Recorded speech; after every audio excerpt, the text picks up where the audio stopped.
Shalom seluruh jemaat dari Servant of God. Saya mengatakan Happy Saturday dan satu karunia yang besar dari Tuhan kalau kita masih diberi kesehatan dan berkat yang melimpah sehingga pada saat hari ini kita masih bisa dipertemukan bersama di YouTube ini. Itu juga berkat Tuhan. Mari kita berdoa. Allah Bapa kami yang berada di surga, terima kasih atas segala berkat yang Kau curahkan pada kami. Mari kita akan mulai ibadah ini, berkat mulai dari awal hingga akhir. Terima kasih Tuhan, terima kasih Tuhan Yesus, haleluya. Amin. Yesus, Kau sungguh baik. Yesus, namamu indah. Yesus, ku cinta Kau selalu.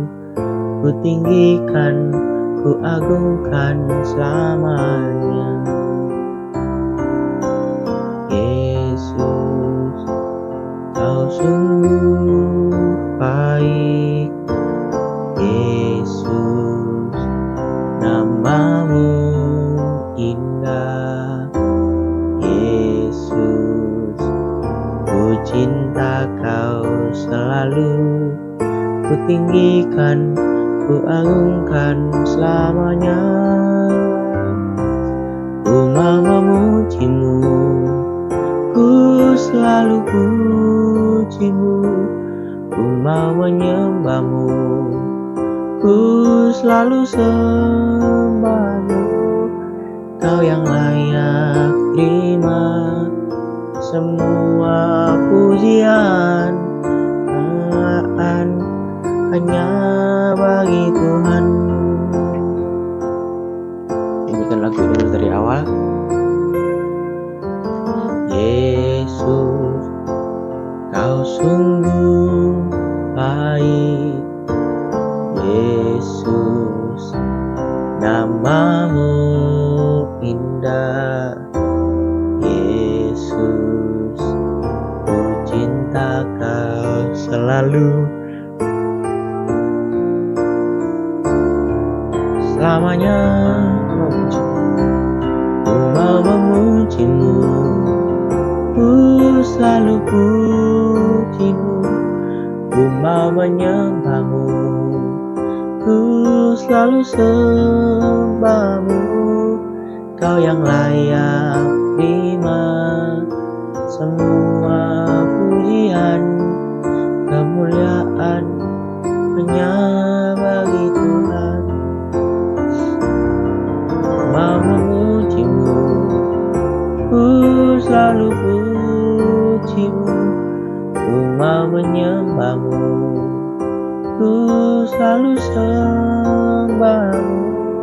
Kau yang layak terima semua pujian, kemuliaan hanya bagi Tuhan. Semua kemuliaan dan keagungan tertuju padamu, Tuhan dan Rajaku. Segenap jiwa dan nafasku menyembah Yesus yang hidup.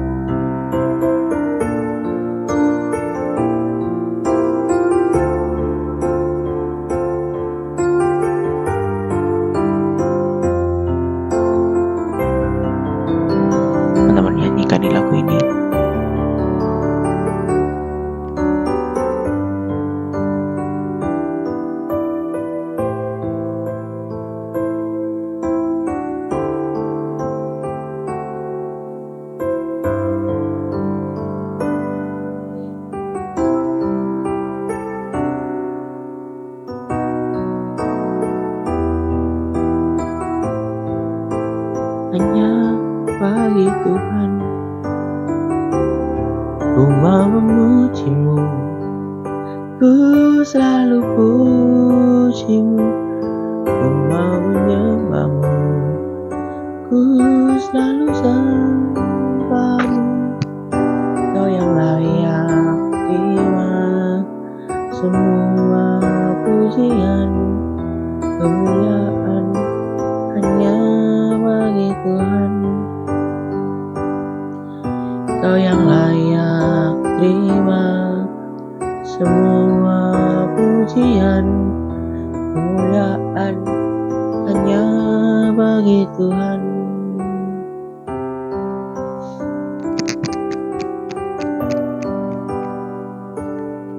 Oh,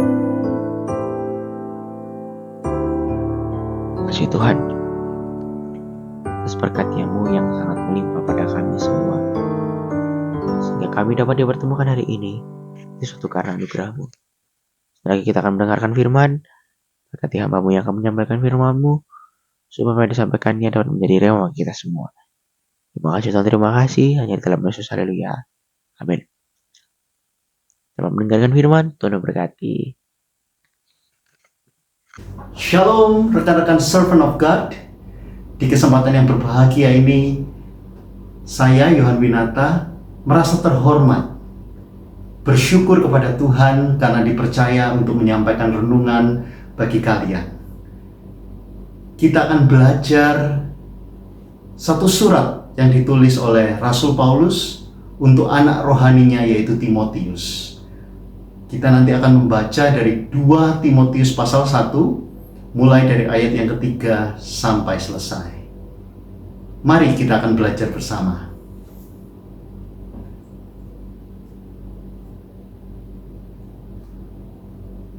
Saya akan membuat beberapa bagian untuk mempermudah kita memahami. Saya akan mulai dengan pendahuluan. Apa itu? Pendahuluan akan dimulai untuk menjawab isu apakah surat ini ditujukan secara personal untuk seseorang, dalam hal ini Timotius, atau surat yang dibacakan di depan jemaat. Setidaknya ada 3 alasan untuk menyampaikan keyakinan saya bahwa ini merupakan surat pribadi kepada Timotius. Yang pertama, di bagian pembuka ditulis nama penerima surat itu, yaitu Timotius. Ada di 2 Timotius pasal 1 ayat yang kedua, demikianlah firman Tuhan. Kepada Timotius, anakku yang sah di dalam iman, kasih karunia, rahmat, dan damai sejahtera dari Allah Bapa dan Kristus Yesus Tuhan kita menyertai engkau. Alasan yang kedua, penggunaan kata ganti orang kedua tunggal, engkau, atau kita biasa mengenal kamu, yang merujuk kepada Timotius. Kita bisa membaca dari 2 Timotius pasal ketiga ayat 10. Tetapi engkau telah mengikuti ajaranku, cara hidupku, pendirianku, imanku, kesabaranku, kasihku, dan ketekunanku. Nah, ada satu alasan lagi yang tidak terbantahkan. Di bagian penutup, Paulus menyampaikan permintaan secara pribadi kepada Timotius, yaitu agar segera menjumpai dia. Kita akan mencoba membandingkan 2 ayat dari 2 Timotius pasal 4 ayat 9. Berusahalah supaya segera datang kepadaku.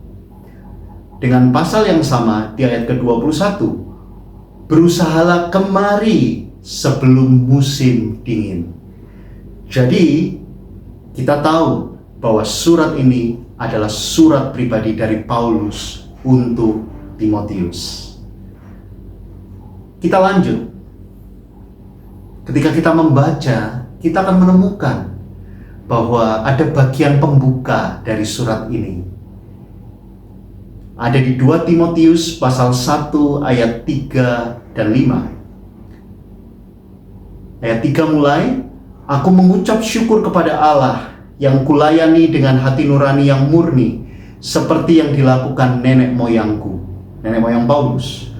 Dan selalu aku mengingat engkau, Timotius, dalam permohonanku, baik siang dan malam. Sebab aku teringat akan imanmu yang tulus ikhlas, yaitu iman yang pertama-tama hidup di dalam nenekmu Lois dan di dalam ibumu Eunike, dan yang aku yakin hidup juga di dalam dirimu. Dari hal ini kita mengetahui dalam ucapan syukur Paulus terkandung, atau Paulus melihat iman Timotius yang tulus ikhlas, yang ada atau lahir karena campur tangan peran ibu dan neneknya. Berikutnya, ketika membaca ini, kita akan berusaha menggali tema sentral atau topik. Saya menjumpainya di 2 Timotius 1 ayat 6. Karena itulah kuperingatkan engkau untuk mengobarkan kasih karunia Allah. Ralat, karunia Allah yang ada padamu oleh penumpangan tanganku atasmu. Sebab Allah memberikan kepada kita bukan roh penakut, melainkan roh yang membangkitkan kekuatan, kasih, dan ketertiban.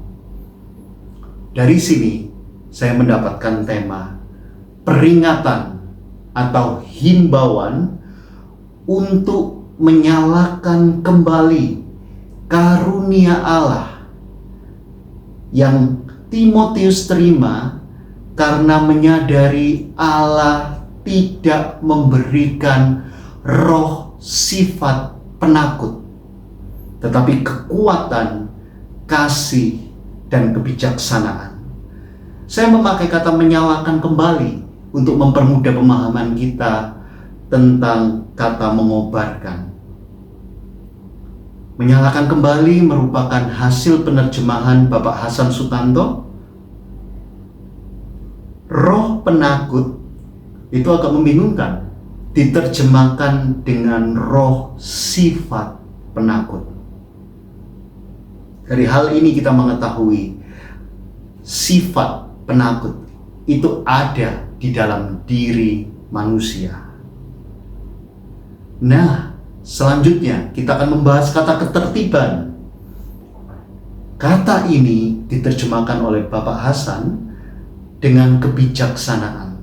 Pertanyaannya, kebijaksanaan dalam hal apa? Kebijaksanaan untuk melakukan apa? Nah, itu akan dibahas di bagian selanjutnya.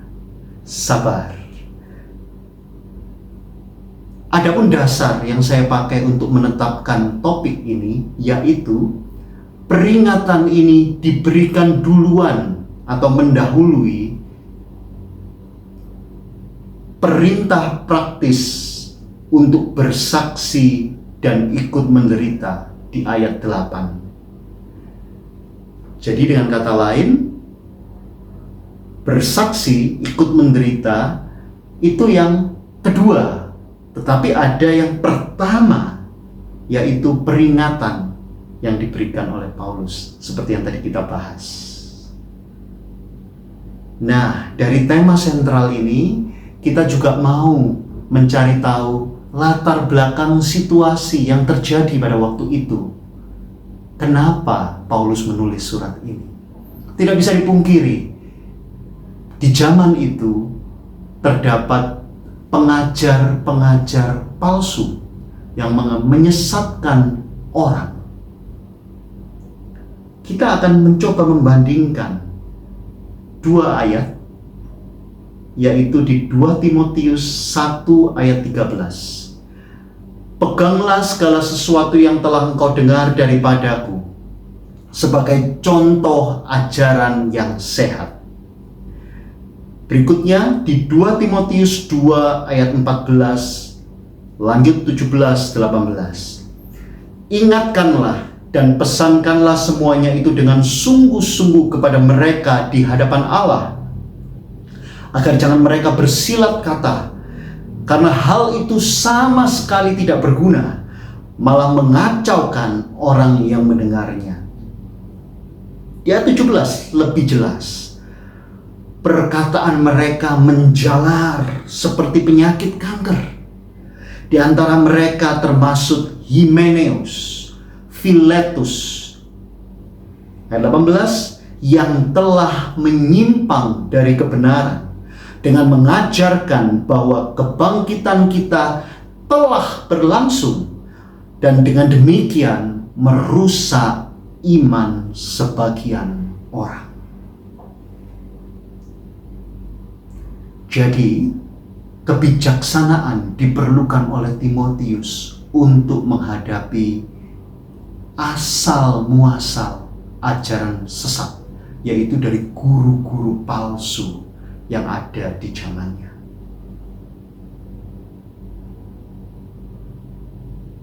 Nah, apa yang bisa kita petik dari pembacaan kita? Saya akan mencoba menyajikan masalah zaman sekarang. Kita tahu bahwa beberapa waktu yang lalu sempat terjadi perdebatan tentang kristologi, tentang ajaran mengenai Yesus Kristus. Dan kita tahu bersama ada ajaran-ajaran sumbang atau ajaran-ajaran miring tentang hal ini. Saya akan berikan ajaran yang benar sesuai dengan firman Tuhan. Kita tidak jauh-jauh, kita tidak pergi dari kitab lain ke kitab lain, tidak, tetapi dari pembacaan kita akan menjumpai hal ini. Jadi, sebagai anak Tuhan, kita diminta belajar firman Tuhan dengan baik. Jika perlu kita diskusi, jika ada yang kita tidak mengerti atau ingin tahu, supaya kita bisa menanggapi ajaran miring, mungkin dari teman sebaya. Kita bisa bersaksi dan kita bisa berbesar hati jika dia atau mereka membenci kita karena apa yang kita lakukan sudah benar. Kita kembali ke bahasan ajaran tentang Kristus yang benar seperti apa. Hal ini banyak diselewengkan. Kita akan mencoba melihat di 2 Timotius 1 ayat 9 dan 10. Oleh karena itu, ini keyakinan kita. Kita berdiri atas keyakinan yang teguh. Keselamatan karena beriman kepada Tuhan Yesus, ya, beriman kepada salib Kristus atau kematian Yesus di atas kayu salib. Bukan karena perbuatan baik kita, bukan karena kita menolong orang lain, bukan karena seberapa besar kepedulian kita yang kita wujud nyatakan. Tidak, hal itu tidak menambahkan sesuatu kepada keselamatan kita. Kita boleh diyakinkan bahwa keselamatan karena kasih karunia Allah, dan caranya yaitu melalui beriman kepada korban Tuhan Yesus di atas kayu salib. Tuhan Yesus tidak hanya mati, tetapi dia bangkit bagi kita. Karena dengan demikian kita tahu ada yang sulung mengalahkan kematian, mengalahkan maut, dan hal itu juga akan terjadi sama kita. Kita akan mempunyai hidup yang kekal bersama-sama dengan Dia. Kita tidak hanya hidup untuk let's say 70-80 tahun kemudian meninggal, tetapi kita akan mempunyai kehidupan kekal, kehidupan sesudah kematian bersama dengan Tuhan Yesus. Betapa indahnya, bukan? Nah, mari kita membicarakan tentang berkat daripada menerima pengorbanan Kristus. Ini bukan berbicara tentang materi, bukan berbicara tentang keadaan yang lebih baik. Tidak, itu terlalu dangkal. Berkatnya yaitu kita diampuni, kita diperdamaikan dengan Allah, dan kita beroleh hidup yang kekal. Dan ini juga menjadi pengharapan saya sebagai seorang murid Kristus. Nah, tadi di bagian pertama kita diminta untuk belajar firman Tuhan dengan sungguh-sungguh setiap hari. Bagian berikutnya, bagian yang kedua, kita diminta untuk melakukan firman Tuhan dengan segenap hati kita, dengan kesungguhan hati. Kita tidak pilih-pilih, hanya melakukan ayat yang kita mau, yang kita suka, atau ketika kita diberkati, kita melakukan firman Tuhan. Tidak, jauhlah daripada hal itu. Jauhlah dari kita. Tetapi kita sungguh-sungguh karena mengasihi Tuhan, kita mau mewujud nyatakan atau mengekspresikan cinta kita kepadanya. Yang kita tahu sekalipun berapa banyak yang kita berikan kepada Dia, itu tidak akan pernah cukup, berarti atau berharga atau setara dengan nyawa Tuhan Yesus bagi kita.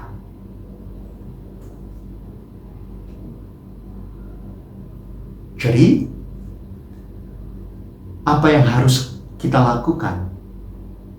Kita sudah tahu, dan saya berdoa, saya menyemangati rekan-rekan servant of God untuk ada melakukan dua hal, untuk berani bersaksi, juga berani menyanggah kalau ada pengajaran-pengajaran tentang Kristus Yesus yang gak sesuai dengan firman Tuhan, dengan Alkitab.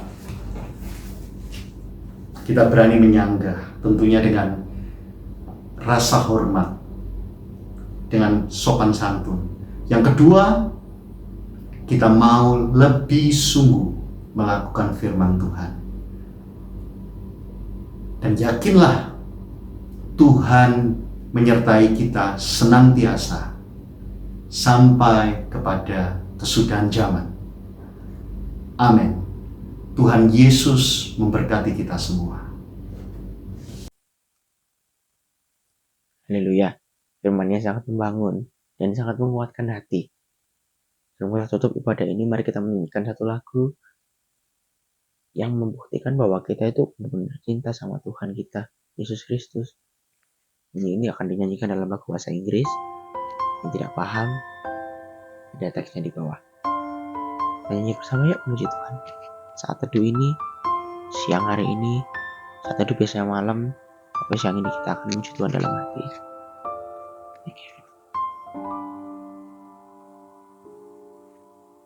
I want to know you, Lord.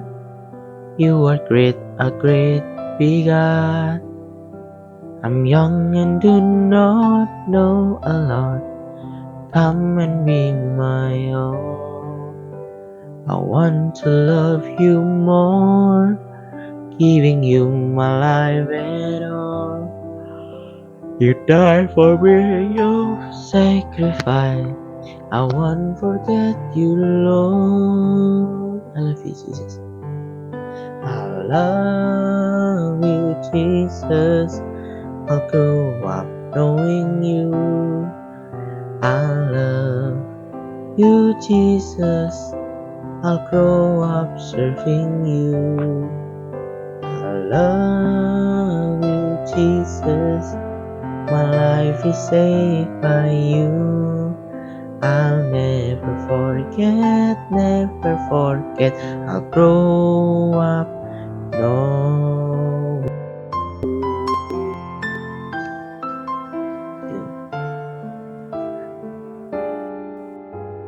I want to know bigger. I'm young, do not know and be my own. I want to love you more, giving you my life at all. The year for me sacrifice, I won't forget you, Lord.